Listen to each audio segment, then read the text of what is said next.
All right. Hello. Welcome to the Life and Transitions Experts podcast. I hope this is finding you well during this holiday season. Whatever you observe, if you don't observe, regardless, I hope that you're surrounded by or get to connect with loved ones and get to, restore and be refreshed and all that great, grand stuff. My name is Courtney Rollins. I'm the host of the Life and Transitions Experts podcast and the founder and owner of Do RE Ideals and Estate Pro Service, where I'm helping people navigate the probate and estate planning process while solving problems and creating opportunities for wealth through real estate and, income and wealth through real estate. And so today, I'm actually going to just open my brain up a little bit and go over some things that I think is pretty essential for me as I am out helping people who are going through probate. And one of those ways that I help is by asking questions. If you are in any type of service oriented industry, or really just in communication with other people in general, it is so important that you that I work on my skill of asking the right kind of questions. And just to be before we get going, some of the best type of questions to ask if you are in the sales service space are questions that are open-ended, but not just open-ended, but interrogative in their approach. So these are questions that are usually based on the same type of questions that they tell you in elementary school are great for news, right? Who, what, when, where, why. And those questions will allow you to discover what are the challenges, what are the issues for your prospect. We are trying to create a vision, and just like Jim Kemp, the great sales trainer, the book Start with No and all his work, we need to help them create a vision, help your prospect create a vision, because without a vision, there's no decision, and that rhymes. Ooh, without a vision, there's no decision. And the way we help folks um, by create that vision is by asking quality questions. So here are some questions that I was thinking about the other day as I sat down, and I've heard from other folks, and I just read them out in my thinking journal here that I'm going to try to implement. And that doesn't mean I'm going to implement them all the same time, and it doesn't mean that that I'm going to implement them or say them in this order. No particular order, just some things that I'm thinking about that I've heard over the time that I think would be important for an executive. But before we do that, just a reminder, probate is the legal process for settling the affairs of a deceased party. So if someone passes away and they have assets in their name or they have debt in their name, there has to be a legal way to deal with that. And so probate is that process. I am a probate specialist in Durham County, North Carolina, which means I don't know everything, but I am dedicated to learning, growing, and sharing my experience. Another disclaimer, I'm not an attorney, not a financial advisor. I'm not trying to attempt to play one on my YouTube channel. But I, again, know that if I share my experience, hopefully it'll be helpful to folks, and I get to grow and learn that way. And that's what I'm designed to do. So that's what I'm doing. Here are basically the steps in North Carolina in general. You open the probate, you take the inventory, you're notifying the creditors, you're settling the debt and the taxes, you distribute the remaining inheritance, and you finalize the account and you close the estate. Simple as that, right?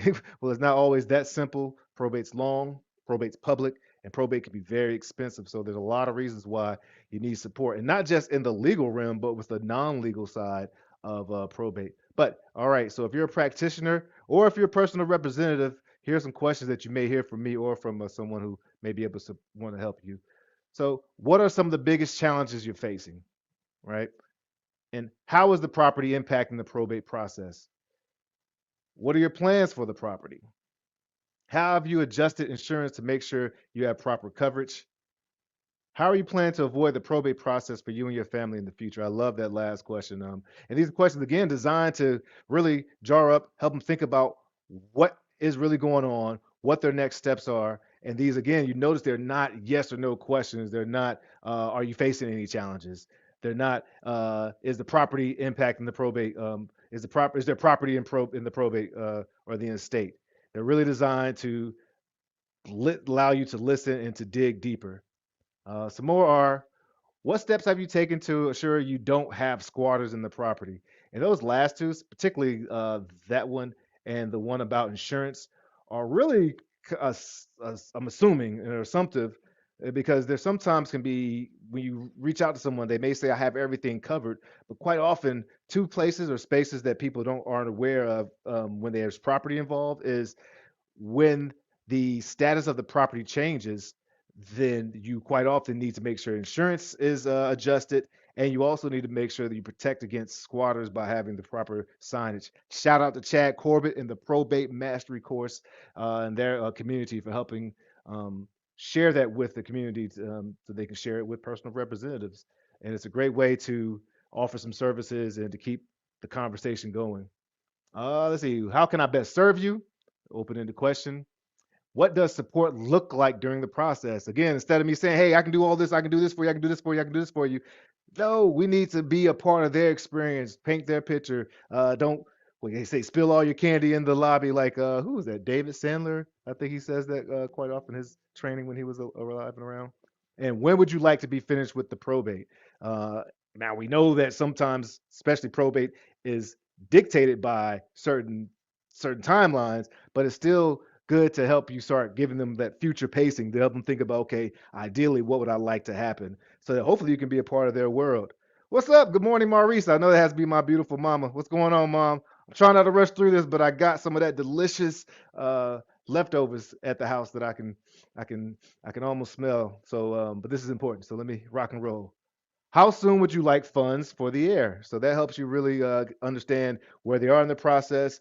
May help you understand perhaps they will be more open to a cash offer on a property if there's property involved, or perhaps they're more suited for, particularly if they're trying to sell the property for a listing. Again, not always are geared towards property just because they're so often property related to the estates, and that's the main way that I actually keep the doors open. If there's not property related, there's still ways you can serve, still ways you can help, still ways that you can really literally benefit from serving and helping, whether that's turning them into private investors or you figuring out a problem or issue that you later on can bring to another person that's going to help you add value. And that's how that whole go giver stuff. That's how you receive. You got to give to receive. So especially if they share something with you. Well, why is this important to you? What's your next step? Where are you in the process? I think I asked that before, but anyways. Who else is helping you? That's a great question to see, especially with there's other stakeholders involved, or perhaps there's attorneys that you could work with. That's a good question to ask. How has this impacted your life? That is important. People make decisions 100% emotionally. We rationalize it after we make the decision, but when it comes to making meaning, that's how we're trying to support. So if I understand how something's impacted the person's life, I may have some opportunities to serve them that speaks to that. How has your attorney helped you so far? That's a great other question. What are the other stakeholders expecting from the estate? I think that's geared towards me attempting to.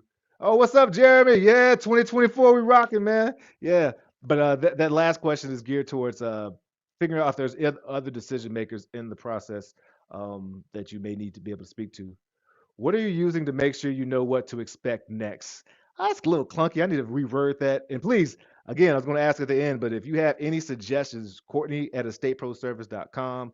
I'll even send the link to this actual sheet. I have it on a Word document, and you can throw in your thoughts or comments. I love to learn and grow with you. But that question is really designed to. I have a checklist for North Carolina, and if I'm able to, instead of say, "Hey, would you like a checklist?" That's a yes or no. I think that question is geared towards like seeing if they know what the next steps are, if there's anything that I can share with them to be a part of their world and serve. How has the pressure been as the personal representative? Especially as you're building rapport, being able to listen and to understand and empathize. That's a great question to ask and opens up to other challenges they may have. What will you do once the probate's done? You know, how will you protect your family's wealth? That's not proper grammar, but how will you protect your family's wealth? Yeah, so you understand your family wealth. Okay, I guess you can say it that way. But regardless, you understand what I'm saying. When can we meet again to help you move further down the process? I'm thinking about that as I'm knocking doors now, and that's I think a great question for me to ask because even though when I'm in front of them knocking doors, it allows me to establish some relationship very quickly. It still may not be the first time, first conversation, one conversation that everything is going to happen. So I need to make sure that I open it up for us to speak again. What ways is your attorney helping you? I think I asked that before, but I'm asking it, I guess, in a different way here. And what's lacking in the process? All right, so those are some of the questions. Oh, got two more. Ideally, what would you like done with the property in the estate? Great question. I would even ask it even if there isn't, if you don't know if there's property in the state, because they say, well, there isn't property, or we're doing this or that. So make sure you can come with an assumptive attitude. And what steps are you taking to make sure you don't have to go through probate again in the future? That's just a different way to ask a very similar question. That's awesome way to help folks get referrals for estate planning. Um, it's a great way to actually serve because really we shouldn't have to go through probate.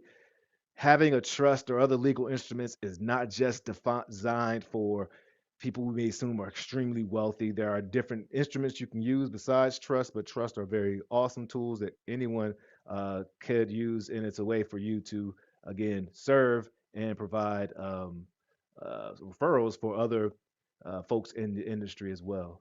So those are some of the questions I'm thinking about. Would love to hear any questions that you may have, or open-ended questions or interrogative questions that help us figure out what the situation is for our folks that we're serving. If you are in Durham County or anywhere in North Carolina, or really anywhere, and you just want to chat and talk or see if there's a way I can help be a part of your journey, or even vice versa, feel free to reach out, Courtney at estateproservice.com. And would love to hit for you to subscribe and follow us on YouTube. We're growing that audience out there. Please join the YouTube channel as well as the Facebook community, and check out the show notes when this actually published. I think this is live now, but check out the show notes when it's published because we'll drop the link in with the list of questions, and you can just snatch it up, use it for yourself, change them around, throw any questions you have for me, or that I can add, and yeah, we'll rock and roll from there. All right. It's Courtney Rollins with the LITE, Life in Transitions Experts podcast. Let your light shine. Cheers.